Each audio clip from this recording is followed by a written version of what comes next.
Hi, everybody.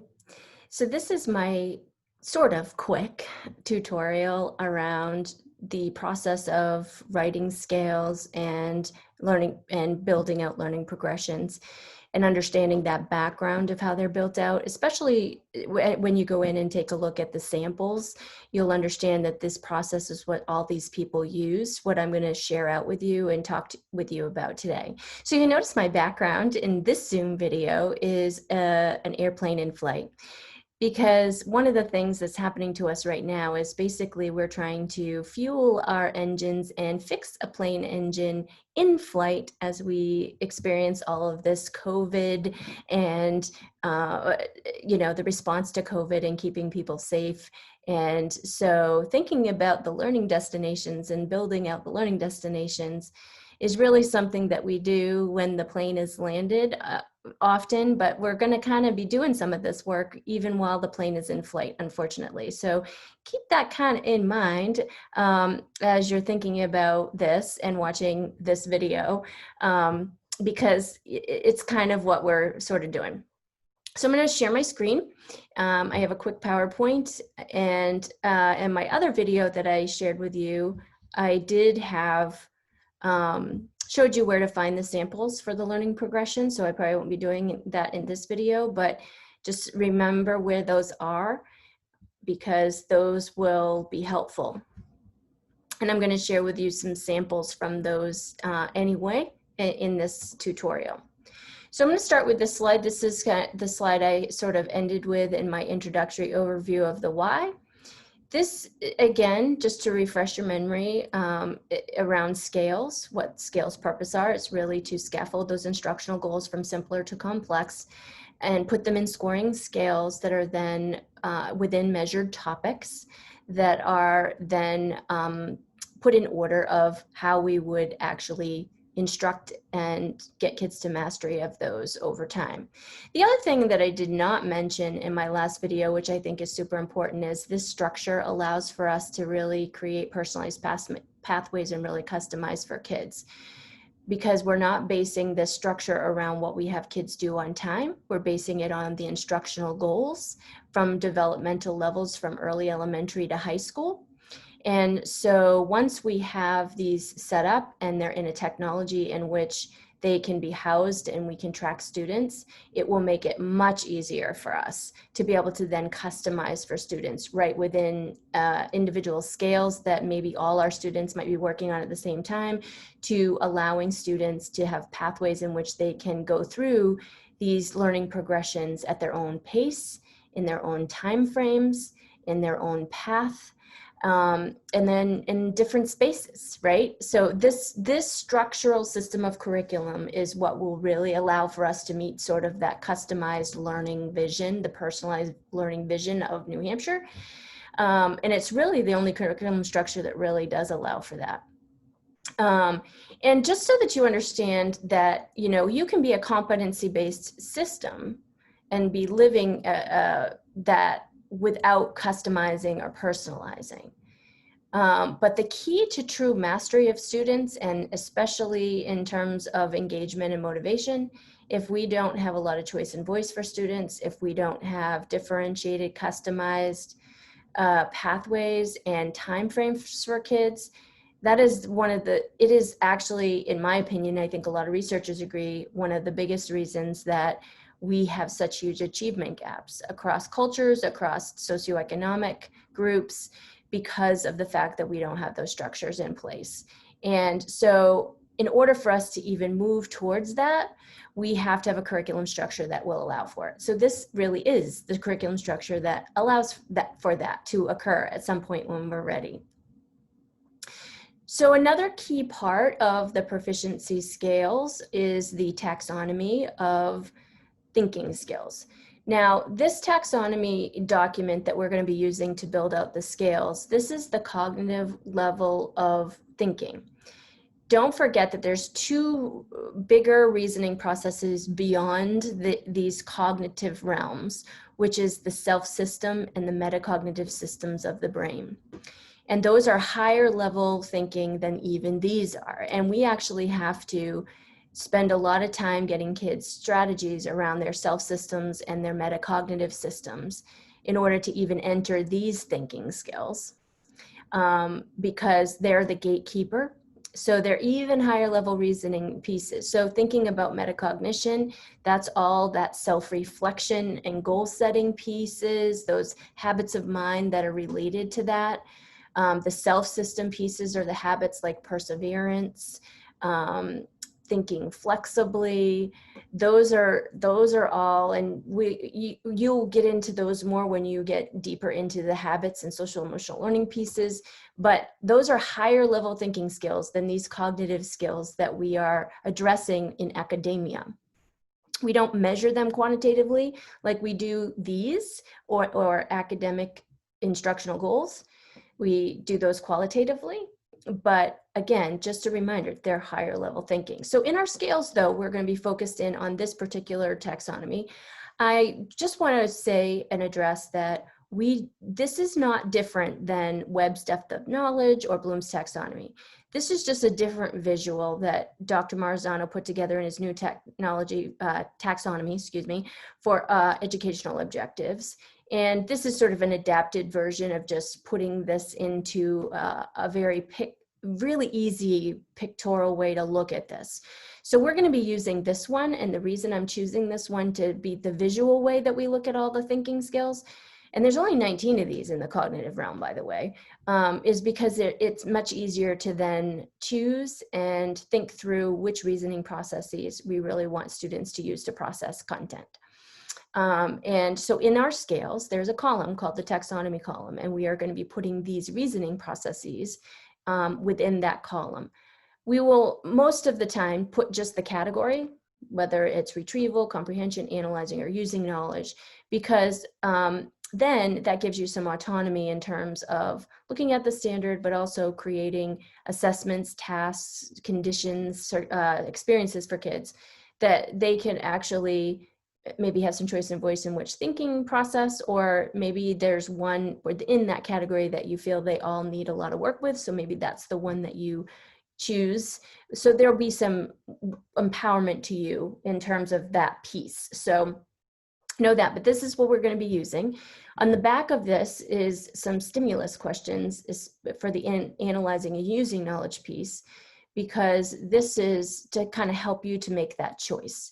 You know, which reasoning processes for that particular instructional goal do you think would be the best one to use? So as we get into this work, what I do want to talk about a little bit is why and again, I'm coming back to the why a little bit in this video from before. I said this in my other videos. There's too much content. That's why we have to do it. It's impossible to meet all the content that's in the standards or even in our resources. Implementing the research. We're going to implement the research and not just talk about it, read about it, but then do whatever we want that really doesn't match that at all, which is why kids aren't learning. Large masses of kids aren't learning, and we're not moving that student achievement boulder, so to speak. And becoming standards referenced, I've mentioned this before. We want to be standards referenced, not standards based, because the standards are too big. We don't want those to be on a report card. You know, a lot of people have done that, and we've seen a lot of damage to kids and to systems because the standards are too big. They're not parent and student friendly. People don't understand them, and they're not digestible. So and the other piece to this is we want to make sure that we have a curriculum structure that is sustainable and isn't going to shift like quicksand when leadership changes or the standards themselves change. So we definitely want to make sure that we are standards referenced. So you'll notice the models that I'm giving you are standards referenced. They're not standards based, but you'll see codes of the standards that were referenced to build the scales in those samples. And that's what, if we decide as a district that we're going to build them out from scratch, we will do the same thing. We will reference the standards and build the scales from them. So I just put this other slide in here just to, you know, give you some other justifications for learning progressions. Karen Hess is from New Hampshire Center of Assessment. And these were some you know, really important pieces that she put into play around, you know, why learning progressions. What this work is not about. We're not going to be talking about who is going to teach it, when it's going to be taught, where it's going to be taught, or how it is going to be taught. Here's why. Okay. Again, we are stuck somewhat in a system that is forcing kids to come in and be on grade level, right? That's not how our brain works, right? So our curriculum structure is going to be built in grade spans, developmental levels. So early elementary K2, upper elementary 3-5, middle school 6-8, and high school 9-12. It doesn't matter what grade I am in or what age I am. If I haven't learned something that we deem essential, I've got to learn it. Bottom line. So, so once we have the learning progressions done though, then we'll come back to how do we share the load? How do we deliver this? How do we get ourselves a structural system that can allow us to have kids learning in different ways and in different timeframes and in different spaces outside of the brick and mortar world, physically outside and digitally outside the brick and mortar buildings, and what needs to happen inside the brick and mortar building, and where will, who then will teach certain things. And that will look different depending on what developmental level you're working in. At elementary, you're teaching all 4 content areas. So you may decide to reorganize yourselves to really match up people with their passions and strengths versus saying, I am a first grade teacher, right? So those are the kinds of conversations that we'll have once the learning progressions are built. But building them, those are not conversations we're going to have, just to be clear. What is the work about? The work is about what is the essential knowledge, procedural and declarative, what's the essential procedural and declarative knowledge? What is the scope or progressions of that knowledge? So that's where we get into the measured topics. And then what's the proficiency levels for that knowledge? So that's what we get into when we build a scale and say, this is what is proficient. And then what level of processing we want that knowledge to be processed at, which is that taxonomy column in the scale. What's the reasoning processes that we want them to show mastery of it? And then what are the various ways students could demonstrate that knowledge? So that's the evidence column in the scale. And you'll notice in the main cohort for customized learning samples, they have sample evidence in there. And again, that they're not making all the students do all of that.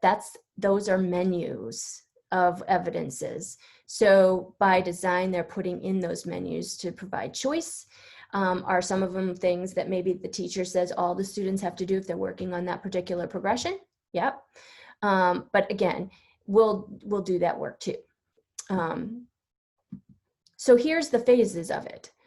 We're going to be building out those learning progressions or choosing them depending, and then editing them depending on which way you want to go. Then we're going to get into that instructional design. That's the other part, the who, what, when, where, that stuff. So what's that going to look like? And so that body of evidence and the instructional strategies and topic studies, your units.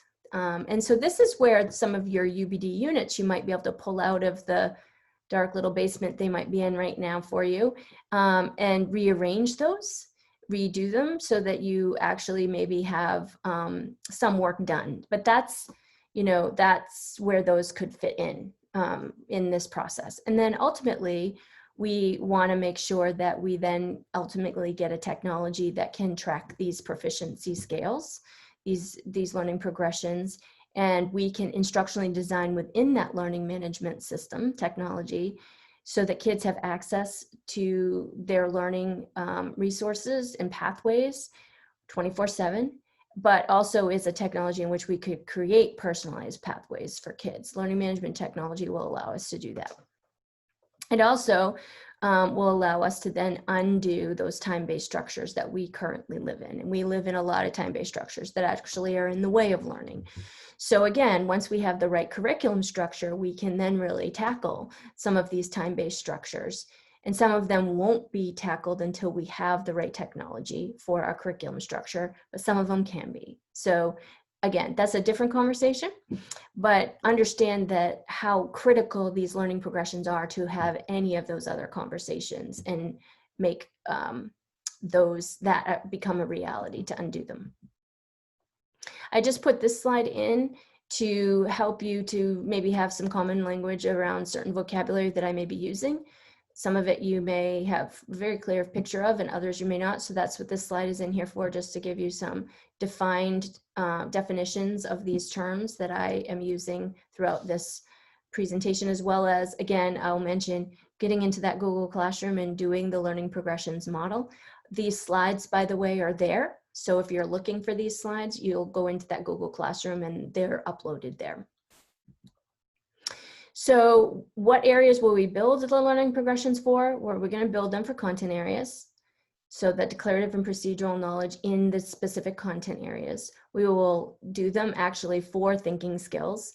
There will be separate scales and scoring tools for those, because we will track those and score them, the students' evidence around those separately from content. And then the habits of mind, the self system and metacognitive systems of the brain. That's where habits of mind lie. And all that social emotional learning is really in this umbrella. It's, you know, again, I've said this to you before, we're going to keep this simple, Sam. We're not going to turn this into a catastrophic event, but we would measure these qualitatively, not quantitatively. What's nice about one particular learning management technology that we hopefully will have a serious look at, and in my opinion, hopefully choose, is Empower, because we can do that in there.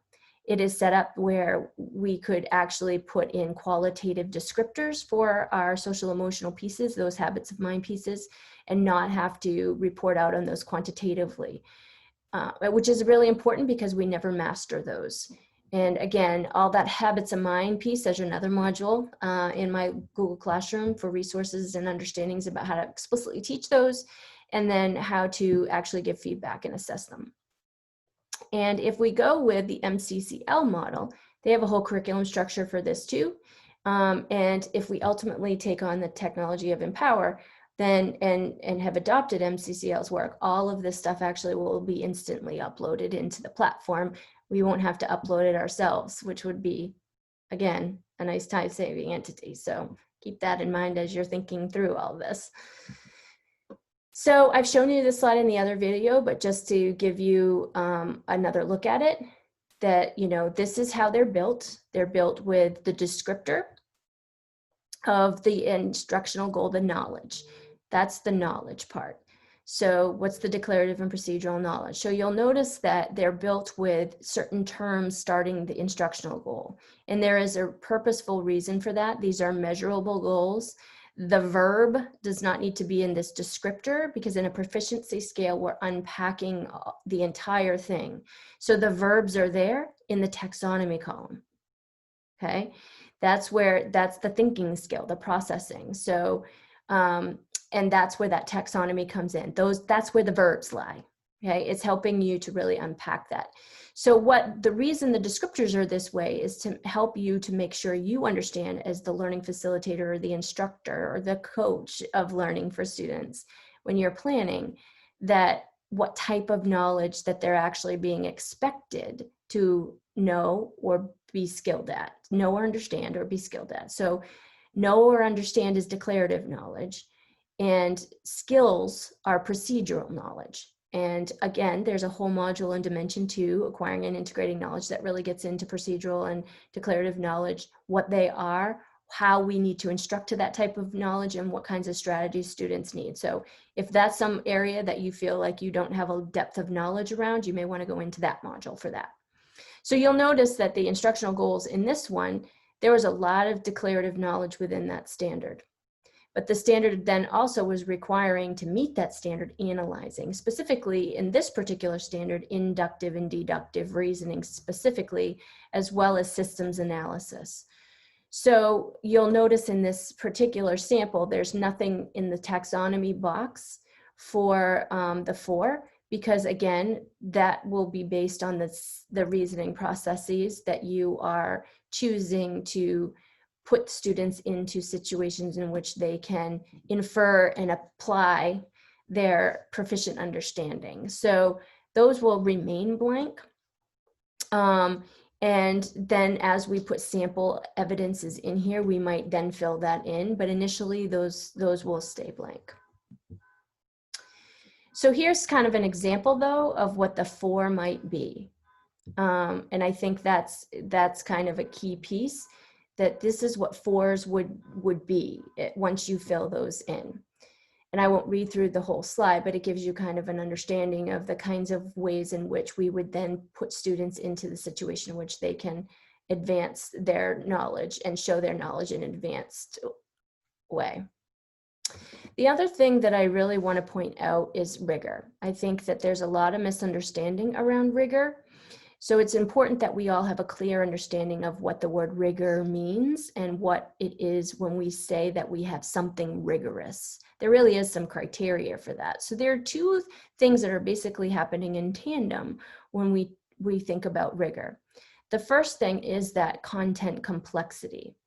So when we are at a place where we're asking students to take terms and details and find patterns in knowledge to get to a place where they're generalizing and looking at principles, we're at a much higher level of complexity of content than we are if we're down in isolation of terms and details.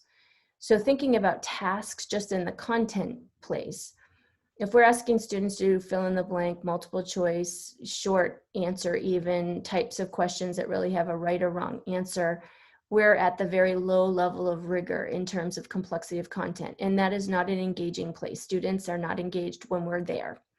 So we have to be at the higher levels of reasoning, and we should never go into it thinking they can't. We just have to provide them with the strategies and the modeling to be able to do that type of complex content. Now, at the same time, though, you'll look at the right column there, and that's the thinking skills, right? So if I'm in doing terms and details in isolation, then I'm not doing any more thinking than retrieving, recognizing, and recalling. That's very low level rigor on the taxonomy. So we want our students primarily to be up, and most of the time, if not all the time, in analyzing and using knowledge. When you go into the thinking skills module in my Google Classroom, you'll see how to teach those explicitly, but also how to pair up retrieval and comprehension types of thinking with those higher level reasoning skills. They actually shouldn't happen in isolation. So to be rigorous when you are assessing your tasks or experiences that you're putting together for kids, they need to be up at the top here to be considered rigorous. So if I'm in analyzing and using knowledge levels of thinking, and I am getting kids to look at patterns in knowledge and coming up with generalizations and principles within that knowledge, I'm at a place of high rigor. And I will tell you that you also will then be in a place of high engagement and motivation for your students. And they can do that thinking. They just have to get practice at it and have the skills at it, and that we expect them to be there. This is just sort of a picture of giving you somewhat of an idea of what this might look like inside of a technology once it's organized. So this guaranteed and viable curriculum housed inside of a learning management system that has a target browser, a place where we can put our learning progressions to then be able to collect data on this. And we're strategically instructing to mastery these things we've decided are essential from early elementary to high school. We are going to get a much higher impact in student achievement when we finally get there, right? So just to be clear, I'm hoping you're starting to see this is not a teacher problem right now that we don't get high impact in student achievement. It's a structural problem. It becomes a teacher problem when it's around high quality instruction. So when we're not using these learning progressions and teaching kids the strategies that they need to be able to acquire and integrate knowledge, to analyze knowledge, to use knowledge meaningfully, when we are not helping kids to master those skills through high quality instructional strategies, that's where the teacher problem lies. But right now, we're in a structural problem. So even if I am doing all those things really well as a masterful teacher, if I'm still living in these industrial age structural systems, I'm not going to get nearly the high impact that I'm going to get if my high quality instruction is accessible 24/7, and we are then providing feedback through tools like this. So that's kind of another key why we want to get our learning progressions up and running, because that's the place, the structural place to start. So what's the process of building these out? well, it's a pretty simple process, but it takes some thinking, right? To, as a group, to make sure that we're clear about what's essential and what we're going to put in the scales. But basically, if you think back to that sample that I showed you, we're taking the standards and we're unpacking them, or we're grabbing those standards and then determining the measured topics. And then ultimately, what are the instructional goals within those measured topics from elementary to high school? So we're unpacking them in those descriptors in 2 and 3. So in our work, we're going to do those 2 and 3s within that, creating the proficiency scales within a particular topic. So you'll see that we'll only do 2s and 3s, and that the 1s and 4s stay generic language in our initial work. And you'll notice that in the samples, that's how they look. There are some samples in MCCL where the 4s, were added some additional instructional goals, and we probably will do that too. But what we will do first is those 2s and 3s, creating the know and understands and is skilled at pieces for the declarative and procedural knowledge within scales in a topic area. Then we'll move into that assessment piece. Okay, and we might end up coming back to those descriptors, especially in the 4s, once we really take a look at assessment. So we might toggle back and forth between these, this process in the initial rollout as well, and build out. And then once we've built the proficiency scales, then we'll order them within those measured topics by developmental level and color code them. So that picture before, you see, those are color coded based on developmental level within those topics, measured topics. Just to be clear about measured topic versus unit theme or unit topic, measured topics are directly from the standards in terms of what it is that in that particular content area needs to be measured. Now, when you build out units, you're going to integrate cross-curricularly, you're going to have themes. Again, that's where that UBD stuff that you did would be really super helpful, that you don't have to start from scratch there, but you might bring those back in, and then just, instead of having copied and pasted standards, you're going to pull proficiency scales into that and then edit your experiences from there. And so those will be also probably helpful in terms of the assessment piece in that assessment column. And then the final thing that we'll do is make sure that each scale has a reference standard from the national standards that we'll be using. So that's really the process that we go through. So again, those 2s and 3s, foundational proficiency or the developing, and the complex proficiency, the proficient. That's what the essence of the standard is asking for at the higher level of reasoning. And then the 1s and 4s, those generic language. So here's a sample one from MCCL that I put in here because I thought this would be helpful to see what it looks like, what theirs look like. And their newer versions actually have taken a little bit of a different turn. This is, the original ones were Marzano's direct proficiency scale language, but they've actually changed that developing to foundational proficiency, and 3s to complex proficiency, and 4s to beyond complex proficiency. So they've just simply changed that language a little bit to reflect a different part of their vision. It doesn't matter which one, and we can choose to keep Marzano's language the way it is, or you might like MCCL's language better. So this is an older scale from a few years ago, but in their newer ones just have that different language there. And so you'll see that they've put in some evidence. In this one, they only have one piece of evidence. You'll notice in some of their models that you'll look at in the sample models, they have lots of bullets, they have a list.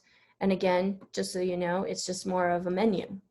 Kids are not doing everything that they've put in there. This is teachers who have put in their ideas into the sample body of evidence. And then you could then choose what you want all the kids to do, and then maybe you have some additional things that you might want to put in there if you have a different assessment that you think is really engaging. So again, it's the learning goals descriptor, the taxonomy, and the evidence. And then you'll notice at the top, similar to Jaffrey Ringe, that it's the content area, the measured topic that this scale is in, The scope level, by the way, for MCCL is not grade level. There's always in each measure topic a number of scales, and every measure topic has a different number. So you might see 6 scales in a measure topic. But so the color coding actually inside of the LMS is actually more important. And the beginning page of the MCCL documents have color coding there. So the color coding tells you the developmental level, not the number. So make sure you're not confused about that. And then of course they have their learning targets reference the standards. In many of their newer versions, you'll see it down in the bottom corner, not at the top, but they're referencing the standards. They'll put the standard codes in there. So again, this is just another example of what it looks like. The next 2 slides I put in are just kind of generic ways to think about a scale. So I won't read all that. This is Marzano's complete scale for learning goals right out of his book. Just to kind of give you an idea. We'll have the 0.5s, by the way, too. So does MCCL. Within the learning management system, they're just not depicted in the actual scales because they're generic language, and it's Marzano's generic language. So you'll see the 0.5 language. That's the 0.5 language that we would have, and that is the 0.5 language in those 2 models. It's just not in, it's the published scales. It's referenced in the LMS. Again, this is just another look at it with some student-friendly language. And so one of the things that you will do, we will not be doing I can statements inside of these scales for our curriculum structure because these will ultimately be a reporting structure. And so we want that to be very professional. But you can then go back in when you're working with kids in the classroom though, and turn them into student-friendly types of language so that they can self-assess and goal set from these. So just know that you will do that in the classroom, but we will not do that in our curriculum structure or in the reporting structure. Again, this is just to kind of look at what a progression might look like within a measured topic. One thing I do want to be very clear about in terms of learning goals versus activities and assignments. Many of us, especially right now, are very caught up on the activities and assignments. And often we're not really connecting them to instructional goals. We're just having the kids do them. And I think a lot of times leaving things to hope and chance that some of the things that we might be doing are getting to the standards. But what we really need to do is understand that there's a difference. There's the learning goals. That's what we want the students to learn at what level of processing. That's what's in the learning progressions. And then there's the experiences, situations, and tasks that we have kids do to be able to practice and show their learning. There's a column in the proficiency scales for that, but our real focus is going to be what is the learning destination, and that's what that descriptor and taxonomy column are for, the learning destination. So understandings and processes, that's the skills that we want students to actually master. Then we'll get into, well, what are the experiences in which students should have in order to provide evidence that they have mastered that. So just to be clear on what that is. I just put this in here to just remind you about the declarative and procedural knowledge piece, because that's really important to think about. That's what that descriptor is for. To help you to really know if it's an understanding, it's declarative knowledge. And if it's a procedure, it's a skill. Okay, there's a process, series of steps they have to learn. Again, if you don't know a lot about this, then I would say go into Dimension 2's module and really get a handle on this, because it's very important that you do have that handle. And then the other thing that I put in here is just some success criteria on building a proficiency scale. The task for certification credit inside of that module and learning progressions is to actually build one out from a standard in your content area. So let's look at what the, again, sort of what that process is with a standard. So these are kind of process questions that you ask yourself. What's the declarative and procedural knowledge? What is the how many learning goals actually are in that standard that we have to really address from simple to complex? Does this standard require multiple scales, or can it be scaffolded in one scale? What's the taxonomy level? What's the proficient language needing to be? So that's questions that you ask yourself as you go into building one. So here's actually right out of the Common Core Speaking and Listening. I chose this because every content area should be doing these standards. Just because you don't teach English language arts, which is where these are housed, doesn't mean these aren't things that you're teaching to in any content area. So you'll notice that the standards actually on some level have a natural progression. So you'll see, you know, in grade 1 to high school, this is the progression around presenting knowledge and ideas out of the standards.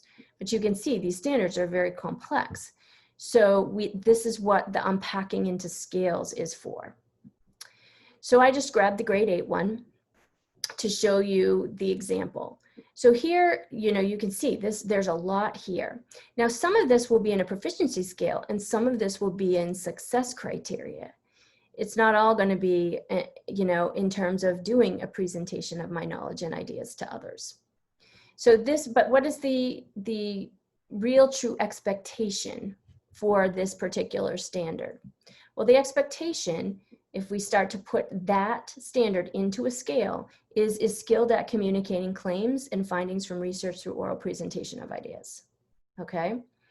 And so there's that. And we know by looking back at that standard, if you look at what it is, claims and findings, that's analysis level, the verb in there and the nouns in there tell us what reasoning processes that we are going to choose, because constructing, support, and analyzing errors in reasoning are two key pieces for this particular standard. So that's what's going in the taxonomy, is that's telling us that we have to explicitly teach to those in order for students to then be able to meet that standard ultimately in any content area, which will be the context in which kids present their knowledge and ideas to others through their content area context. So what is the developing or foundational proficiency needed in order for me to get to that proficient piece? And that's what those twos are for. So you'll notice that there can be multiple two targets within the developing realm. Sometimes you'll even see there are multiple ones in the 3. In MCCL, you might see a couple in there, not just one. And then ultimately, down the road, you'll use these and you'll start plugging in bodies of evidence within your content areas for this particular scale. Now, the other things that were in that are things that can be in success criteria that don't need to be in the scale itself, but when we are assessing students, when they're doing a presentation of their knowledge and ideas to others, this is the success criteria that we would have. And this is the basic part of what the standard is asking for. So that is really important to notice, that you will kind of use both of these tools to really then get to the assessment part of the standard. Now, with something like this is something that we would do as a district to get a common set of success criteria that then you as a teacher can add to for your individual context. So if I, as a science teacher, I would grab this, but then I would have another table for the criteria for the specific content that I want in that presentation, right? And I would also have another scale for the thinking skills that I'm assessing. So I'm going to be assessing their ability to construct, support, and analyze errors in reasoning through the project that I might be having them do in whatever that context is, that performance task might be. And their major culminating assessment is presenting those knowledge and ideas for that content through this.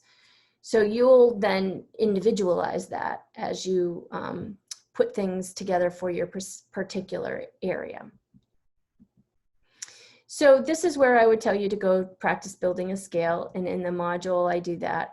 In these slides, I just wanted to point out that I put some links for schools who are using the learning progressions as their model of curriculum. And so you may want to go check those out, as well as I mentioned high reliability schools. This particular resource are certified high reliability schools districts at that link. So they are using proficiency scales and learning progressions as their curriculum structure. And that comes directly from Marzano's website.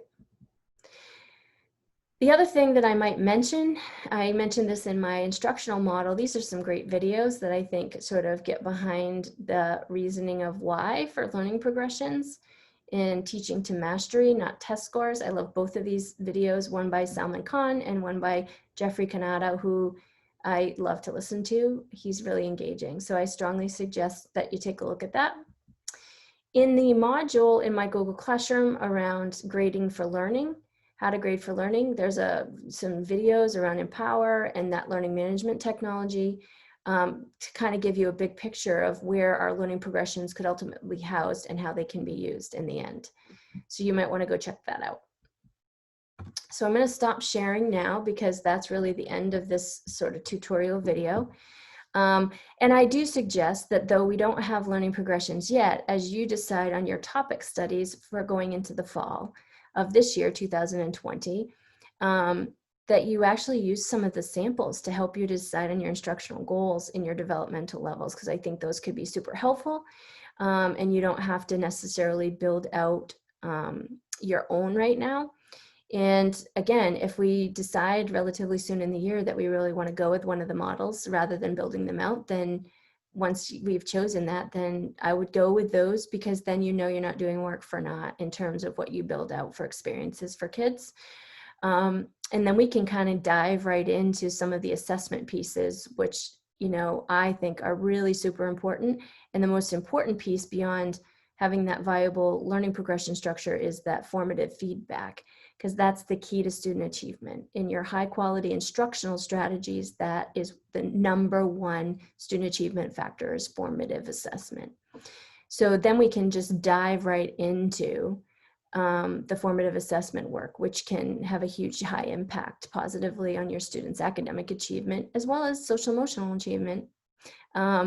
So that's all, folks, for this video. And if, again, as always, if you have any questions, just feel free to ask.